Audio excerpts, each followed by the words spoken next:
जब भगवान किसी की परीक्षा अंतिम चरण में ले आते हैं तो वह व्यक्ति यह नहीं जान पाता कि वह परीक्षा में है, क्योंकि अंतिम परीक्षा कभी बाहर से कठिन नहीं लगती, वो भीतर से चुपचाप होती है।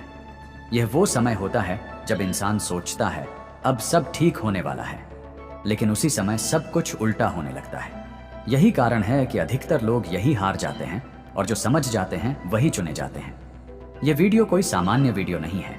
अगर आप इसे सुन रहे हैं तो यह केवल संयोग नहीं है, क्योंकि अंतिम चरण की परीक्षा उन्हीं को दिखाई जाती है जो बहुत दूर तक आ चुके होते हैं। अब हम बात करेंगे उन 8 रहस्यमयी संकेतों की जो तब दिखते हैं जब भगवान आपकी परीक्षा को अंतिम मोड़ पर ले आते हैं। पहला संकेत, अकेलापन अचानक गहरा हो जाना। यह सबसे पहला और सबसे शक्तिशाली संकेत होता है। अंतिम परीक्षा में भगवान इंसान को भीड़ से अलग कर देते हैं। वो लोग जो सालों से आपके साथ थे अचानक आपको समझना बंद कर देते हैं। आपकी बातें उन्हें अजीब लगने लगती हैं, आपका मौन उन्हें भारी लगने लगता है। उदाहरण के तौर पर एक व्यक्ति जो हमेशा दोस्तों से घिरा रहता था, अचानक उसे लगने लगता है कि किसी से बात करने का मन नहीं करता। भीड़ में होते हुए भीतर से अकेलापन महसूस होता है। यह डिप्रेशन नहीं है, यह चयन की प्रक्रिया है। भगवान अंतिम चरण में व्यक्ति को भीतर से मजबूत बनाते हैं और भीतर की शक्ति अकेले में ही जागती है। यही कारण है कि महादेव स्वयं ही श्मशान में ध्यान करते हैं। दूसरा संकेत, बिना कारण सब कुछ टूटने लगना। अंतिम परीक्षा में बाहरी सहारे हटाए जाते हैं। नौकरी में परेशानी, रिश्तों में दूरी, पैसों में रुकावट, सब कुछ एक साथ आने लगता है। यह इसलिए नहीं होता कि आप गलत हैं, यह इसलिए होता है कि आप अब सहारों से ऊपर उठने वाले हैं। उदाहरण के लिए एक स्त्री जिसने हमेशा परिवार को संभाला, अचानक वही परिवार उसे अकेला छोड़ देता है। वह सोचती है मैंने क्या गलती की, लेकिन सच ये होता है कि भगवान उसे आत्मनिर्भर बनाने की तैयारी कर रहे होते हैं। तीसरा संकेत, मन का संसार से हटना। जब अंतिम परीक्षा आती है तो इंसान का मन धीरे धीरे संसार की चीजों से हटने लगता है। वो वही चीजें जो पहले खुशी देती थी अब खाली लगने लगती है। लोग कहते हैं तुम्हारे पास सब कुछ है, फिर भी तुम खुश क्यों नहीं हो? लेकिन यह खुशी की कमी नहीं होती, यह अंदर की यात्रा की शुरुआत होती है। एक युवक जिसने सब कुछ हासिल कर लिया, अच्छी नौकरी, सामान, सुविधाएं, फिर भी उसे रात को नींद नहीं आती। वो कुछ ढूंढ रहा होता है, लेकिन उसे खुद नहीं पता क्या। यही अंतिम परीक्षा का द्वार है। चौथा संकेत, नींद का बदल जाना। अंतिम चरण में नींद बहुत बड़ा संकेत देती है। कभी बहुत ज्यादा नींद, कभी बिल्कुल नहीं, कभी आधी रात में आंख खुल जाना और बिना किसी विचार के बस शून्य में देखना। यह आत्मा की तैयारी होती है, क्योंकि जब भगवान किसी को आगे बढ़ाते हैं तो उसकी चेतना को जगाते हैं।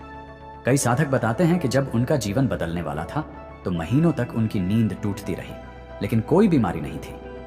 पांचवा संकेत, बिना कारण रोना आना। यह सबसे गलत समझा जाने वाला संकेत है। लोग सोचते हैं यह कमजोरी है, लेकिन यह शुद्धिकरण है। अंतिम परीक्षा में आत्मा पुरानी पीड़ा छोड़ती है और आंखों के रास्ते बाहर आती है। आप शांत बैठे हैं, कोई दुखद बात नहीं, फिर भी आंखों से आंसू बहने लगते हैं। आप खुद हैरान होते हैं। यह भगवान का स्पर्श होता है जो शब्दों में नहीं समझाया जा सकता। छठा संकेत, बार बार संकेत मिलना। अंतिम परीक्षा में भगवान सीधे बात नहीं करते, वह संकेत भेजते हैं।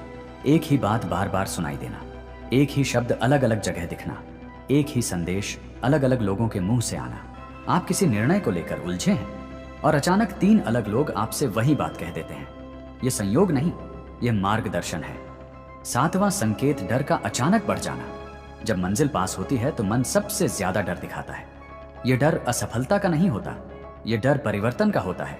आप भीतर से जानते हैं कि कुछ बड़ा होने वाला है, लेकिन उसी समय डर कहता है अगर सब गलत हो गया तो। यही वह बिंदु है जहां अधिकतर लोग पीछे हट जाते हैं। 8वां संकेत, भगवान का नाम अपने आप भीतर गूंजना। अंतिम संकेत सबसे पवित्र होता है। बिना जप, बिना प्रयास भगवान का नाम भीतर चलने लगता है। कभी शिव, कभी राम, कभी नारायण। यह आत्मा की पुकार होती है। आप काम कर रहे हैं, चल रहे हैं या सोने जा रहे हैं और भीतर से नाम गूंजने लगता है। यही अंतिम पुष्टि होती है कि परीक्षा अब समाप्ति पर है। अब ध्यान से समझिए, अगर यह संकेत आपके जीवन में चल रहे हैं तो इसका अर्थ यह नहीं कि आप टूट रहे हैं, इसका अर्थ है आप चुने जा रहे हैं। इस वीडियो को अंत तक सुनिए, क्योंकि अगले भाग में मैं बताऊंगा अंतिम परीक्षा के बाद जीवन कैसे बदलता है और क्यों जो लोग यहाँ तक आते हैं वही सच्चे अर्थों में आगे बढ़ते हैं। अगर आप यहाँ तक सुन पाए तो कमेंट में लिखिए हर हर महादेव और वीडियो को शेयर करें, क्योंकि यह संदेश हर उस आत्मा तक पहुंचना चाहिए जो अभी परीक्षा के द्वार से गुजर रही है। जब भगवान की अंतिम परीक्षा का पहला चरण पूरा होता है तो व्यक्ति भीतर से खाली सा महसूस करता है। उसे लगता है जैसे कुछ छूट गया है, लेकिन असल में कुछ नहीं छूटता, बल्कि बहुत कुछ हटाया जाता है। यह वह समय होता है जब भगवान पुराने संस्कार, पुराने डर, पुराने लगाव सब धीरे धीरे निकाल लेते हैं, और यहीं से शुरू होती है सबसे गहरी प्रक्रिया। अब समझिए अंतिम परीक्षा का असली अर्थ क्या होता है। अंतिम परीक्षा का अर्थ यह नहीं कि अब दुख खत्म हो जाएगा। अंतिम परीक्षा का अर्थ यह होता है कि अब आप दुख से ऊपर उठने वाले हैं। यह बहुत बड़ा अंतर है, और इसे वही समझ पाता है जो इस चरण तक पहुंचता है। अब हम बात करेंगे उन अंदरूनी बदलावों की। पहला, गुप्त बदलाव। आपको अपनी पुरानी पहचान अजीब लगने लगती है, जो आप सालों से खुद को मानते आए। नाम, भूमिका, रिश्ते, उपलब्धियां, सब कुछ जैसे किसी और का लगता है। आप खुद से पूछते हैं, क्या मैं सच में यही हूं? उदाहरण, एक व्यक्ति जिसने खुद को हमेशा मजबूत दिखाया, अब उसे मजबूत दिखने की जरूरत नहीं लगती। वो कमजोर भी होता है और उसे उससे डर नहीं लगता। ये टूटना नहीं, ये उतरना है। दूसरा, गुप्त बदलाव। आप दूसरों को दोष देना बंद कर देते हैं। अंतिम परीक्षा में सबसे पहले दोष भावना खत्म होती है। अब आपको यह फर्क नहीं पड़ता किसने क्या किया, किसने क्या कहा, किसने साथ छोड़ा, क्योंकि भीतर से एक आवाज आती है, सब ठीक है। जहां पहले आप घंटों सोचते थे उसने ऐसा क्यों किया, अब आप बस चुप हो जाते हैं। यह चुपी हार नहीं, यह समझ है। तीसरा, गुप्त बदलाव। आपका समय धीमा लगने लगता है। अंतिम चरण में समय का अनुभव बदल जाता है। दिन छोटे लगते हैं, रातें लंबी, या कभी कभी समय जैसे ठहर सा जाता है। आप घड़ी देखते हैं और हैरान होते हैं, इतना समय कैसे बीत गया, या कभी इतना समय कैसे रुक गया। यह चेतना के स्तर का बदलना है। चौथा, गुप्त बदलाव। आपको लोगों की ऊर्जा साफ महसूस होने लगती है। अब कोई बोले या ना बोले, आप समझ जाते हैं कौन सच्चा है, कौन अभिनय कर रहा है। कोई मुस्कुराकर बात करता है लेकिन भीतर से भारी लगता है, और कोई कम बोलता है लेकिन पास बैठते ही मन शांत हो जाता है। यह विवेक जागने का संकेत है। पांचवा, गुप्त बदलाव। आपको अकेले रहना अच्छा लगने लगता है। यह अकेलापन नहीं, यह आत्मसंग है। अब आपको मनोरंजन नहीं चाहिए, शोर नहीं चाहिए, बस शांति चाहिए। जहां पहले आप मोबाइल या लोगों के बीच भागते थे, अब आप खामोशी में बैठना पसंद करते हैं। यही वह अवस्था है जहां साधना अपने आप शुरू हो जाती है। छठा, गुप्त बदलाव। आपकी प्रार्थना बदल जाती है। अब आप भगवान से कुछ मांगते नहीं, बस जुड़ जाते हैं। अब शब्द नहीं होते, बस भाव होता है। आप मंदिर में खड़े हैं, कुछ मांगने नहीं गए, फिर भी आंखें भर आती हैं। यह संबंध का बदलना है। सातवां, गुप्त बदलाव। आप मृत्यु से डरना कम कर देते हैं। अंतिम परीक्षा में जीवन और मृत्यु का अर्थ बदल जाता है। अब मृत्यु अंत नहीं लगती, बस एक बदलाव लगती है। जहां पहले मृत्यु का नाम डराता था, अब वह प्रश्न बन जाती है, और प्रश्न डर नहीं देते, वे जिज्ञासा जगाते हैं। आठवां, गुप्त बदलाव। आप भीतर से जानते हैं सब कुछ सही समय पर होगा। अब आपको जल्दबाजी नहीं, अब आपको साबित नहीं करना, अब आपको भागना नहीं। भले ही बाहर हालात कठिन हो, लेकिन भीतर अजीब सी शांति रहती है। यही शांति अंतिम परीक्षा का पुरस्कार होती है। अब एक बहुत गहरी बात समझिए, भगवान अंतिम परीक्षा इसलिए नहीं लेते कि आपको गिरा सके, वे इसलिए लेते हैं ताकि आप खुद को जान सके। जो इस चरण में शिकायत करता है वह रुक जाता है, जो स्वीकार करता है वह आगे बढ़ जाता है। मैं बताऊंगा कि अंतिम परीक्षा पूरी होने के बाद भगवान किस तरह जीवन की दिशा बदल देते हैं, कौन से चमत्कारी बदलाव आते हैं, और क्यों उस समय आपको किसी को समझाने की जरूरत नहीं पड़ती। अगर आप यहां तक जुड़े हैं तो कमेंट में लिखिए, मैं तैयार हूं, और इस संदेश को शेयर कीजिए, क्योंकि कोई और भी इसी मोड़ पर खड़ा हो सकता है। जब भगवान की अंतिम परीक्षा पूरी होने लगती है तो बाहर की दुनिया धीरे धीरे बदलती है, लेकिन उससे भी पहले अंदर की दुनिया पूरी तरह बदल चुकी होती है। यह वो अवस्था होती है जहां इंसान पहले जैसा नहीं रह जाता, लेकिन बाहर से कोई पहचान नहीं पाता। अब समझिए अंतिम परीक्षा के बाद कौन से चमत्कारी परिवर्तन आते हैं। पहला परिवर्तन, आपकी प्राथमिकताएं पूरी तरह बदल जाती हैं। जो चीजें पहले सबसे जरूरी लगती थी, अब उन्हें याद करने का भी मन नहीं करता, और जो चीजें पहले मामूली लगती थी, अब वही सबसे कीमती लगने लगती है। पहले पैसा और नाम जरूरी था, अब शांति और समय जरूरी हो जाता है। यह परिवर्तन भगवान की सबसे बड़ी कृपा का संकेत है। दूसरा परिवर्तन, लोग अपने आप आपकी ओर आकर्षित होने लगते हैं। आप बिना बोले, बिना दिखावे लोगों को शांत करने लगते हैं। कोई दुखी व्यक्ति आपके पास बैठता है और बिना कुछ कहे हल्का महसूस करता है। यह साधारण आकर्षण नहीं, यह ऊर्जा का प्रभाव होता है।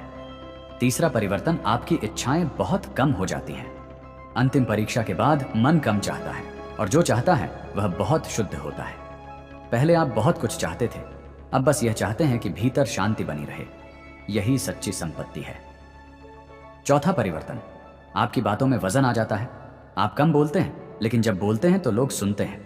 पहले लोग आपकी बात काट देते थे, अब वही लोग आपकी बात पर सोचते हैं। यह अहंकार नहीं, यह चेतना की गंभीरता है। पांचवा परिवर्तन, आपके फैसले तेज और स्पष्ट हो जाते हैं। अब आप उलझते नहीं। अब आप जानते हैं क्या करना है और क्या छोड़ना है, जहां पहले आप महीनों सोचते थे। अब कुछ मिनट में निर्णय ले लेते हैं। यह अंतर्ज्ञान का जागरण है। छठा परिवर्तन, आप छोटी चीजों में भी भगवान को महसूस करते हैं। पवन की गति, आकाश का रंग, पानी की शांति, सब में उपस्थिति दिखने लगती है। आप सूर्यास्त देखते हैं और बिना कारण आंखें नम हो जाती हैं। यह भक्ति नहीं, यह अनुभूति है। सातवां परिवर्तन, आपका डर लगभग समाप्त हो जाता है। अंतिम परीक्षा के बाद डर केवल शरीर में रह जाता है, आत्मा में नहीं। आप बड़े निर्णय लेते हैं और भीतर कोई घबराहट नहीं होती। यह निर्भयता भगवान की छाया होती है। आठवां परिवर्तन, आप अकेले भी पूर्ण महसूस करते हैं। अब आपको किसी की जरूरत नहीं। पूर्ण होने के लिए आप अकेले कमरे में बैठे हैं, फिर भी खालीपन नहीं, बल्कि संतोष महसूस होता है। यह आत्मसिद्धि की शुरुआत है।